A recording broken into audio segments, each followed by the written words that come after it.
Now take a look at this logo.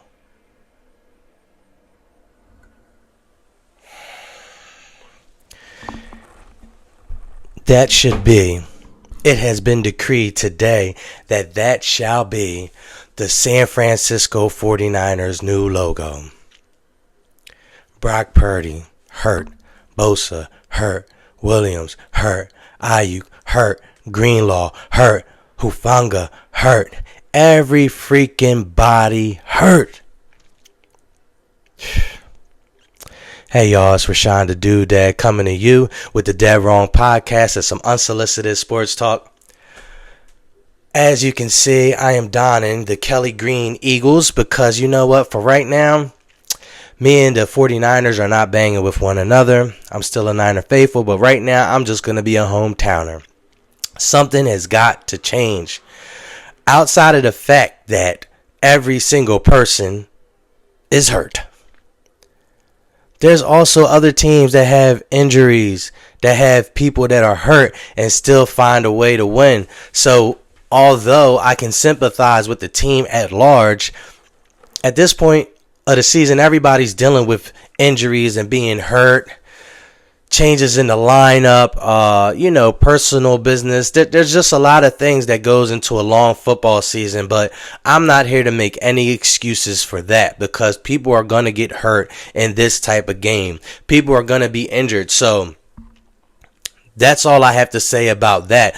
What I have a whole lot to say about is the coaching job that Kyle Shanahan has been doing.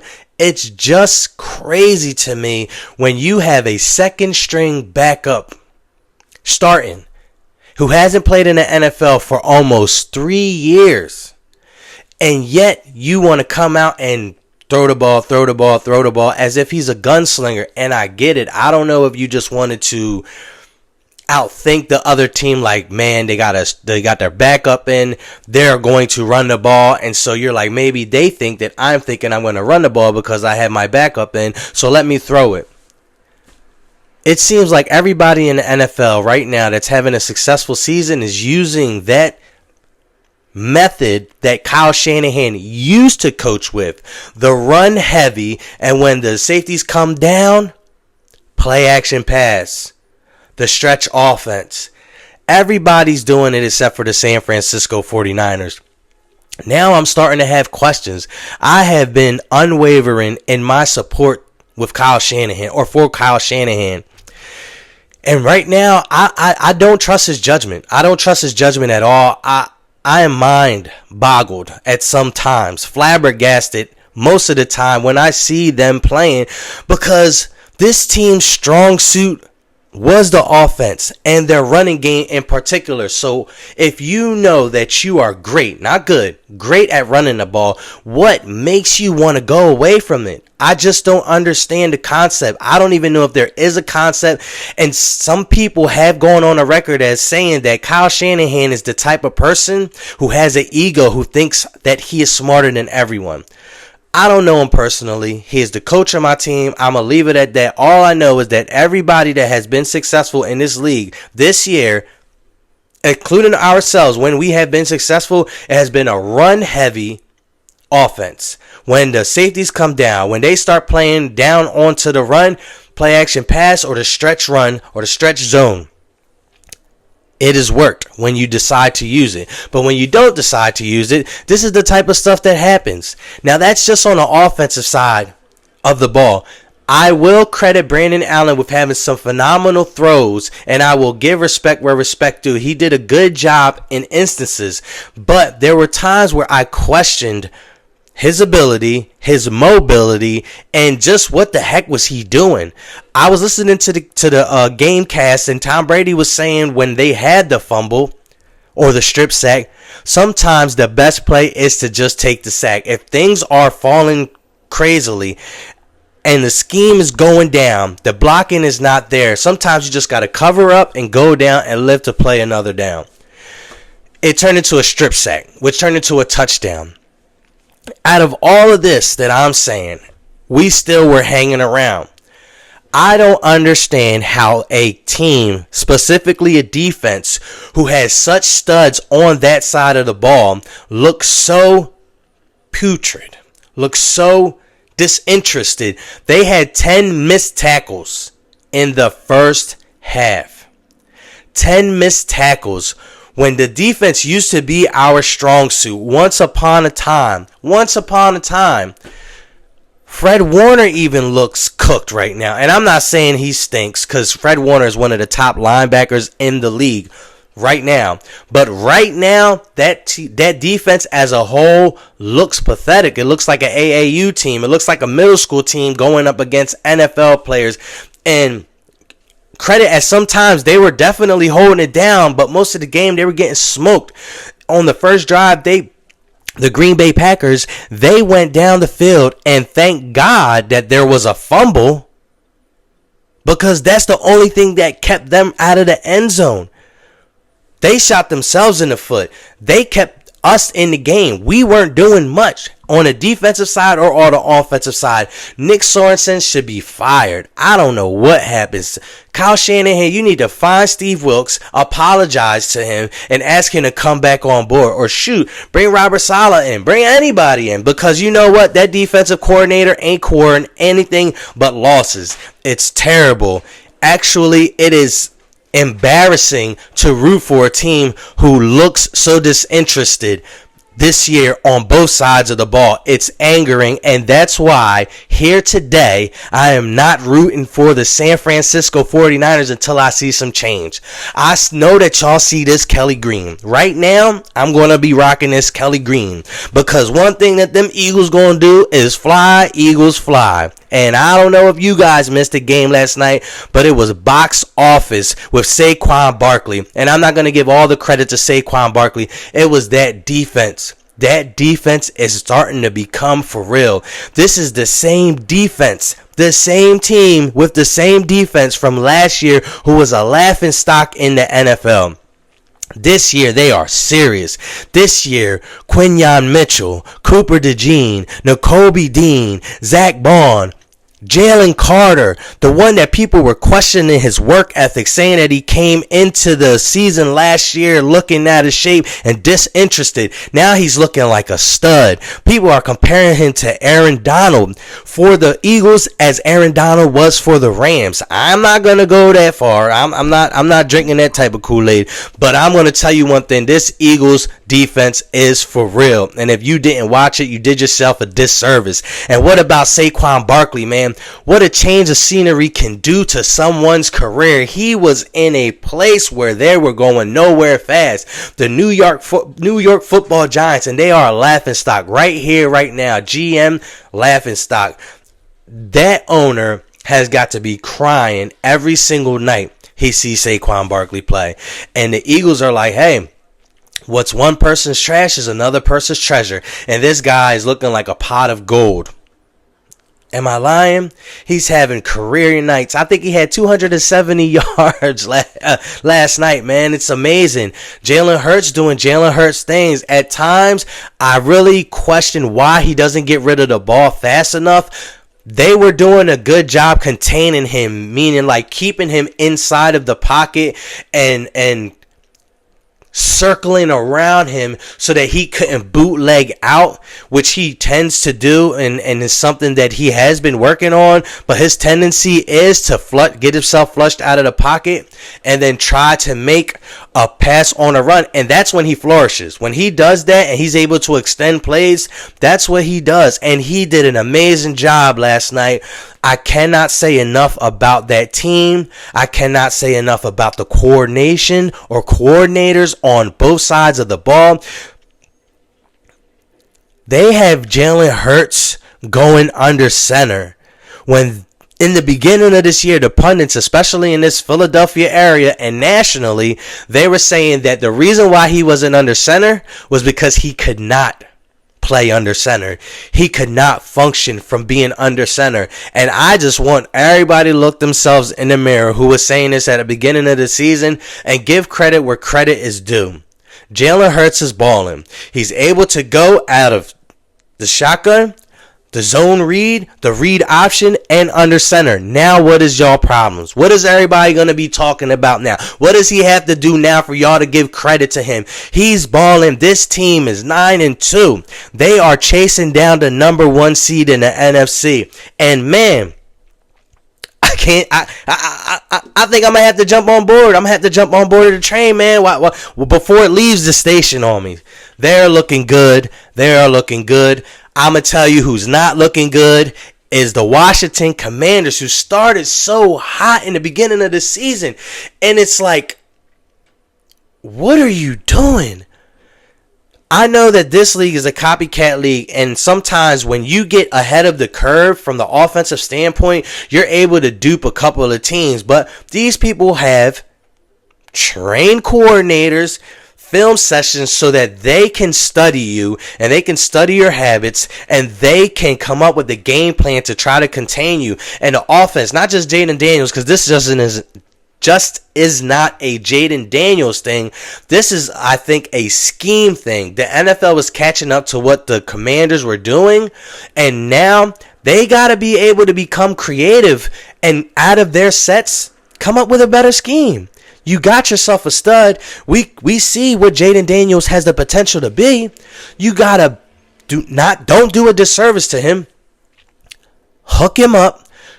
Do better scheming.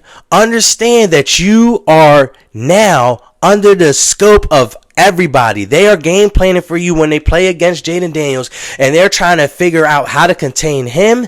And I think they already have figured out how to contain the receivers. He really never gets a chance to target the receivers. I would be pissed off if I was McLaurin, man. He definitely gets minimal targets, but they're still competing. How about Cooper Rush? Cooper Rush. Yesterday, they had a touchdown in the third quarter, the Dallas Cowboys against the Washington Commanders. And on the telecast, they said that was the first touchdown that they had in the third quarter in the entire season, even when they had Dak Prescott. Mind-boggling. Mike McCarthy's supposed to be an offensive guru. Remember that? Remember when he got Kellen Moore fired because he said that he wasn't running the ball enough? Y'all still not running the ball enough. Not that y'all have running backs, but you're not running the ball enough.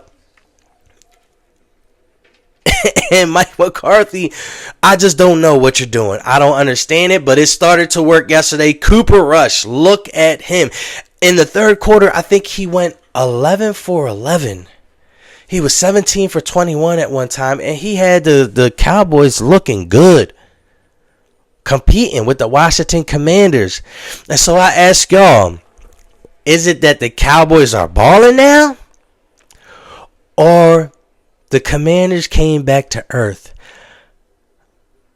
I think the Commanders came back to earth. They were doing good. They were balling, that little Hail Mary thing. And let me be entirely clear. I still believe that Jaden Daniels is a stud. He's going to be balling. That defense, you have to play better. You're playing against a backup in Cooper Rush where you've got to squeeze the juice out of him. You got to make him look like a backup. You got to have him under duress, not knowing where you're coming from. Scheme up some blitzes. Make it look like you're blitzing and pull out. There's so many things that you can do and you should be doing.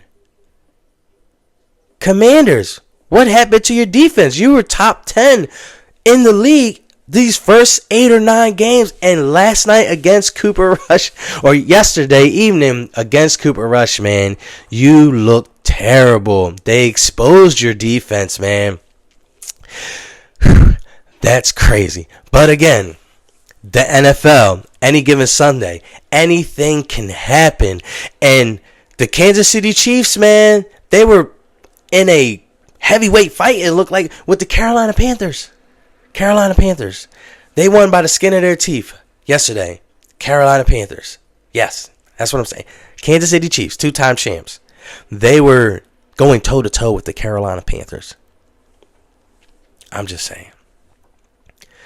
I don't know who's going to come out of the AFC because the Baltimore Ravens, I'm going to see what they look like tonight. They're going against the Chargers, who have been doing very good. They got themselves a good quarterback. Everybody knows Justin Herbert. He gets so much praise, but he has done nothing in the postseason. He's only had one game in the postseason in the last 6 years, and everybody screams his praises as if he's Joe Montana and he has 5 championship rings or 4 championship rings. And he's a good quarterback. I actually watched the Chargers. He's a very good quarterback, and at times he was the only person on their team.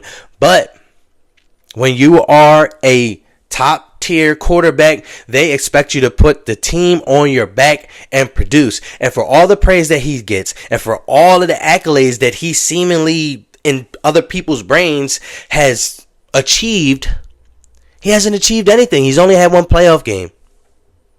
To me, that's nothing. So anyway, I don't want to divert from the conversation. The Baltimore Ravens have to show me something tonight. Lamar Jackson have to show me something tonight. I need Monken to stop acting like Lamar Jackson is freaking Dan Marino or Joe Montana and Tom Brady and do what you do good. Run the ball. It's like the same thing with Kyle Shanahan. You have a team who is amazing at running the ball, but you don't seem to want to run the ball. You want to pass the ball 30 times when you should be handing the ball off 30 times. And when they start playing up on that run, play action pass. Or we know what Lamar Jackson can do. Action Jackson can do. He is almost unstoppable, untouchable. But when you got people zoning in on your guys because they see that you are not running the ball, you don't keep them guessing, you got a vanilla offense, they're going to tee off. And especially when you got a good defense. They had all week to prep for you. So I want to see something out of Monken. You got to do something, man. Give Lamar and King Henry the right scheme, the right play calls, and ball out. This should be a win. There's a lot of games, so there's a few games, I'm going to say every single one of their losses this year, I thought they were supposed to win. I thought that they would be the undefeated team. When they got King Henry, I thought that there was no way anyone could beat them. Their defense was already good from last year, and they always have been known to have a great defense, the Baltimore Ravens, under John Harbaugh. So let's see what you're made of. This is somewhat of a hard bowl. John Harbaugh versus Jim Harbaugh. Jim Harbaugh has got the Los Angeles Chargers looking real good, man. I'm just anxious to see. I don't know who I got. I think this is a toss-up. If you are one of those people that gamble, I would just stay away from it. This can be anything today.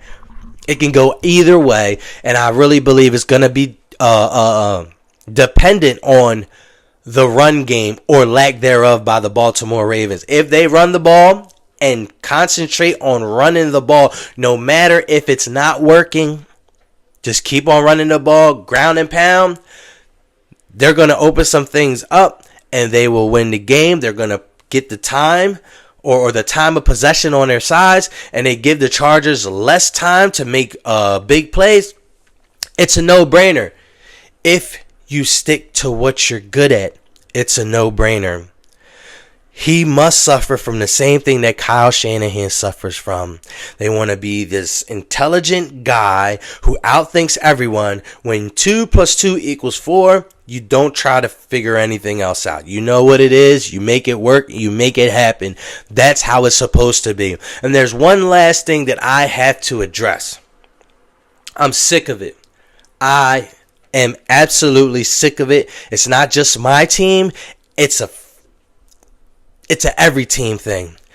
You damn field goal kickers. You have one job in life as your career, and that is to kick the ball between 2 uprights when called upon. You should be 100%. That should be your percentage, because you have one job. Whether it be a 20-yard, 30-yard, 40-yard, or 50-yard, you should have put in the time. You should be hydrated enough. Your calves, your toes, your thighs, your quadriceps, everything that has to do with your leg should be in tip-top shape, because you only have one thing to work on and one thing to work for, and that is kicking points after touchdowns and field goals when needed. It is a disgrace to these guys, the other guys on the roster, the other 52 guys on the roster who put in the work all freaking week in order to win, in order to compete in the best league in the world when it comes to football. And their winning and losing is contingent on whether or not you guys make a game-winning field goal. Case in point, Washington Commanders against the Cowboys. Cowboys are up 27-20 with like 13 seconds to go. They make an amazing play. Take it to the house. Touchdown.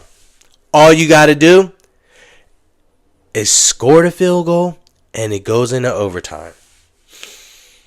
And what happens? This guy hooks the freaking PAT to the left and costs them the game. You could at least made the point after the touchdown, go into overtime, and it's anybody's game from there. But it's a disservice to every single person on that team that works from the first part of your off-season program all the way to the season, into the playoffs, into the Super Bowl if you so happen to make it. Everybody's working so hard, and their season could potentially be hanging in the balance with the guy who only has to kick field goals, and that's what, like 3% of the game? It's a shame that some wins and some losses are contingent on a guy kicking a field goal who does not come to play, who does not deliver. It should be automatic from everybody. And I know it's easier said than done. I'm not a field goal kicker, nor do I act like I am. But I know if you are at this level, playing in the NFL, there should be no excuse. No freaking excuse for you to miss a field goal. This must be the year of the field goal, because there has been so many field goal kickers that have been money for years, and they're just not showing up. And you're letting the team down. Every single person is letting the team down that's supposed to be kicking field goals, and you end up missing them. Disservice. And when it comes to basketball, I have nothing to say about basketball this weekend, because if I get into the Sixers, I just might cry. I just might cry. So I'm not even going sticking to the NFL today, and that's what it is. In closing, I want to know what everybody thinks about this holiday or Thanksgiving and Black Friday lineup. I cannot believe that they didn't flex this Cowboys versus New York Giants game to another year. That's something that none of us want to watch. NFL, none of us want to watch the Giants versus the Dallas Cowboys on Thursday. Thank God the Lions are playing. You know what I mean? Thank God they're playing. And let's hope that they don't beat the Chicago Bears 207 to freaking 7. I think that they should have tried to flex this. I don't know how the flexing thing goes, but man, when you seen the trajectory of the Dallas Cowboys and the New York Football Giants, y'all should have been able to call and flex this thing a month ago, especially when Dak went down. I mean, they done let Daniel Jones go, and now they got Tommy DeVito starting versus Cooper Rush. And that's what we have been pinned with for the 4:30 slot on Thursday. And then on Black Friday, the Kansas City Chiefs versus the Raiders. That's the equivalent of no football. I'm telling y'all right now. I mean, do we have any other choice? I hope the NBA has a better slot this Thursday, which they typically do. Matter of fact, I could probably pull this thing up. Hold on now. Hold on. No. Hold on. Give me NBA. Let's see, guys.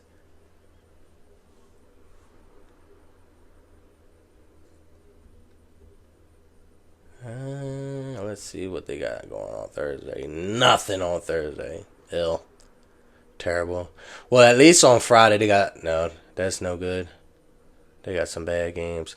New York versus Charlotte at noon. Cleveland versus Atlanta at 2:30. New Orleans versus Memphis at 5. Oklahoma versus LA. Well, that's something that we could watch, right? OKC versus LA Lakers at 10. Minnesota versus the Clippers at 7:30 on ESPN. Yeah, I don't know, man, but it's what are we gonna do, man? We just gotta work with what we get. You know what I mean? So, anyway, man, appreciate y'all. This is Rashawn, the duuuudedad, coming to you with some unsolicited sports talk and a Deadrong podcast, man. See y'all for next episode.